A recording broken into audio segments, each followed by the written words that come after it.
안녕하십니까. 오늘은 7월 18일 화요일입니다. 영상 시작 전에 좋아요 눌러달라고 여러분들께 한번 졸라봅니다. 좋아요가 뭐냐 이래 묻는 것도 있던데, 화면 안에 보면 그 엄지손가락 이렇게 올린 거 있잖아요. 그거 눌러달라는 말입니다. 그러면 오늘 뉴스 시작해 보겠습니다. 디 에이지하고 시드니 모닝 헤럴드가 의뢰해서 실시한 최근 여론조사에서 51% 응답자가 높은 이자율, 그리고 또 에너지 비용 너무 올랐죠. 식료품 값도 오르고, 그걸로 인해서 지금 당장 기대하지 않았던 청구서가 날아온다면 감당하기 상당히 어려울 것이다 라고 응답하였습니다. 계획된 지출 외에 따로 큰 비용의 지출을 지금은 감당하기가 너무 어렵다, 이런 응답을 했다는 겁니다. 이는 지난 2월 조사에서 같은 질문에 대해서 41%가 어려울 거다 이렇게 응답한 거하고 비교해서 상당히 올라간 것입니다.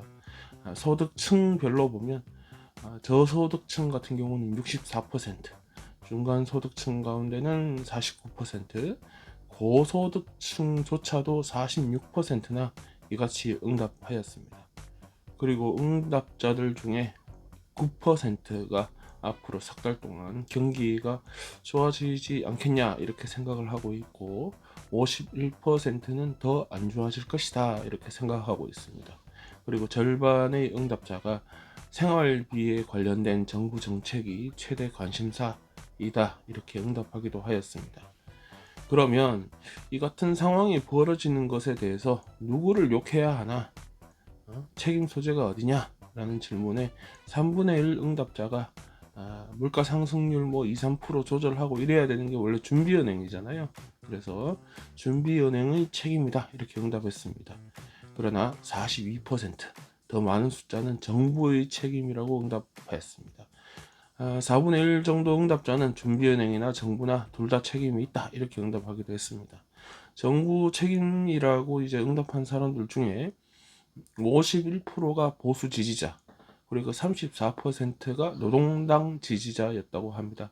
그러니까 여당을 지지하는 사람들 중 3분의 1은 지금의 정부를 지지는 하긴 하는데 책임은 있다 이렇게 생각한다는 겁니다. 제 생각에는 준비은행이나 정부나 이 그나물의 그 밥이기 때문에 굳이 둘 나눠서 책임 물을 일은 아니다. 둘 다 책임이 있는 거 맞다.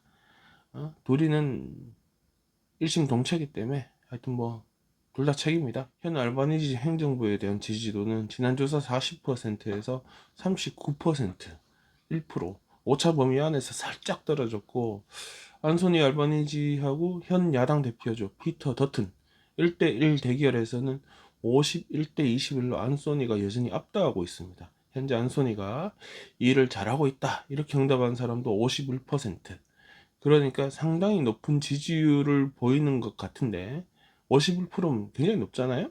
근데 정작 이게 안소니가 자리에 앉고 나서는 제일 짠 평가를 받은 거라고 합니다.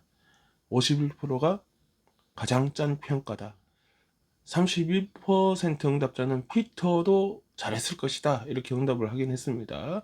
요게 지난달 28% 정도가 이제 피터도 만약에 지금 호주 수상이라면 잘했을 것이다 이렇게 대답했는데, 그거보다 조금 올라갔습니다. 51%가 지지하는데 이게 역대 가장 낮은 지지율이라고 하니까, 제가 한국 뉴스를 좀 보다 보니까 뭔가 큰 착시 현상이 있는 것 같습니다. 51%면 너무너무 잘하는 것 같은데, 하여튼 당신이 누구를 지지하는 것과 관계없이 누가 다음 연방의회 총선에 승리할 거라 생각하느냐, 네가 누구를 지지하든 누가 승리할 것 같냐 라는 응답 질문에는 노동당 승리가 53%, 보수연합 승리가 18%, 노동당이 압도적으로 앞서 나갔습니다.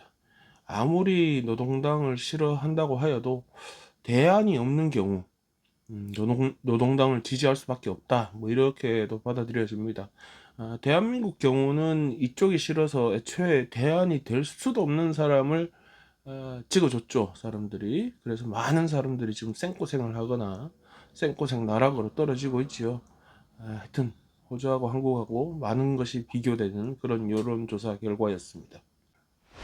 한 부동산 에이전트가 올린 틱톡 영상이 떡상하고 있는데, 내용인즉슨 사우스 멜번에 있는 한 아파트인데 그 거주하는 가족이 리빙룸 쉐어할 사람 구하는 광고입니다. 지금 현재 임대주택난을 적나라하게 보여주고 있다 이러면서 뭐 떡상하는 거 아닌가 싶은데, 영상에 나오는 쉐어 광고 보면 리빙룸에 텐트 하나 이렇게 쳐놓고 350불 이렇게 나옵니다. 아빠 엄마 애들 둘 이렇게 함께 집을 사용해야 되니까 애들하고도 좀 잘 지내는 사람이 들어왔으면 좋겠다 이런 설명도 붙어 있습니다. 얘 틱토커 이름이 엘라라고 하는데, 이 엘라가 그 부동산 에이전트입니다. 그 바이어스 에이전트라고 고객을 대신해서 집을 알아봐주는, 구입할 집을 알아봐주는 그런 에이전트입니다. 하여튼 엘라가 짐작하기로는 이 사람들이 이제 한창 이자가 저렴할 때 아파트 구입했을 거고, 지금 이자율이 확 올랐잖아요. 그러니까 감당이 너무 힘드니까 이렇게라도 쉐어할 사람 구해서 좀 버텨보려고 하는 거 아니겠냐, 뭐 이렇게 짐작을 하고 있습니다. 영상 댓글을 보니까 그래도 그 텐트는 그냥 애들 놀라고 쳐놓은 거 아닐까, 그 상황에서 이제 사진 찍은 거다 보니까 이렇게 오해한 거 아니겠냐, 뭐 이런 분석도 있긴 합니다. 그렇다고 해도 방 하나에 애들하고 사는데 350불, 방 하나에 350불이라는 현실이 참 슬프다 이런 말이 많이 나오고 있습니다. 그런데 제가 기사를 쭉 보다 보니까 그 와중에 그 퍼렌에 한 하우스 임대 광고가 보이는데, 이거 좀 신기합니다. 방 3개짜리 하우스인데 임대료가 주당 620불, 주차 공간이 따로 없다 뭐 이런 단점이 있긴 해도, 그래도 퍼렌이면 위치가 되게 좋지 않습니까? 위치를 보면 좀 저렴하게 느껴지기도 하는데, 광고 아래쪽으로 이렇게 쭉 내려보니까 일주일 임대를 무료로 해준다, 그렇게 적혀 있습니다. 그래서 속으로 또 사람 많이 끌어들이려고 낚시하는 거 아닌가, 뭐 그런 생각이 들어서 내용을 좀 더 읽어보니까 맨 말미에 임대 신청이 받아들여지고 일주일 안에 들어올 경우에 일주일 무료로 하겠다 설명이 적혀 있습니다. 뭔 말인지 좀 헷갈리긴 하는데 적어도 뭐 낚시는 아닌 것 같다. 어찌 뭐 이렇게 해석을 해보면 이전에 살던 집 정리하고 또 짐 싸서 이사 오고 하는데 시간이 좀 걸리잖아요. 그거 감안해서 일주일 정도 여유를 주겠다 뭐 이렇게 해석은 됩니다. 그러고 이렇게 보니까 제가 시드니에서 멜번 이사 왔을 때, 그때가 그 2012년 10년이 넘었죠.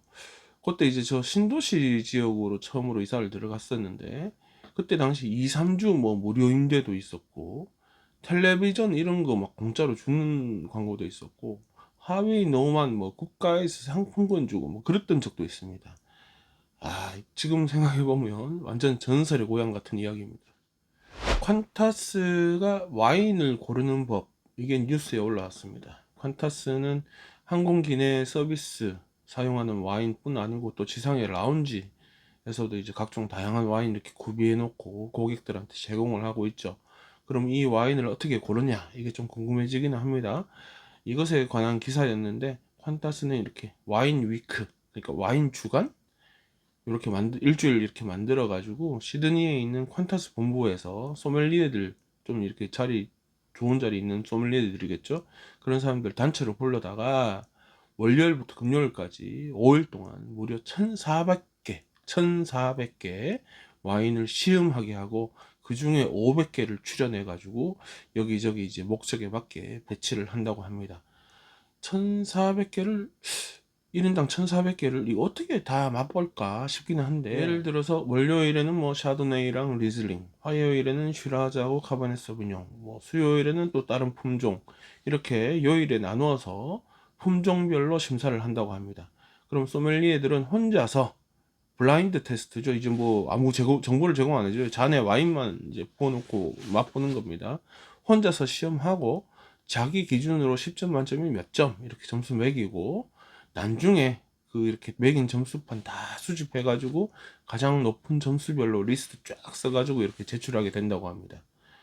몇 년째 이 와인 주간에 참여하는 사람이 있는데, 이 사람이 인터뷰한 거 보니까 퀀타스 와인으로 이렇게 선정이 되면 꽤 그 광고 효과가 좋다고 합니다. 비행기 타고 오면서 우연히 맛본 와인에 탁 빠져가지고 나중에 보틀샵 가서 그 제품 찾는 경우가 되게 많다는 겁니다. 또 그렇게 가만 생각해 보면 그렇게 심사를 통과한 와인을 마셔보는 기회가 잘 없습니다. 곰곰이 생각해보면 그런 경우는 없습니다. 그러다 보니까 이 와인 주간에 참가하는 소믈리에들도 나름 자기 자부심이 굉장히 크다고 합니다. 근데 일은 되게 고돼가지고 맛을 본 와인 같은 경우에 이렇게 삼키지도 않고 다 뱉어버리는데, 그래도 그 술 취할 거 아닙니까 그게? 하루 8시간 근무하고 나오면 숙소로 돌아가면 그냥 나가 떨어진다고 합니다. 예, 그럴만 합니다.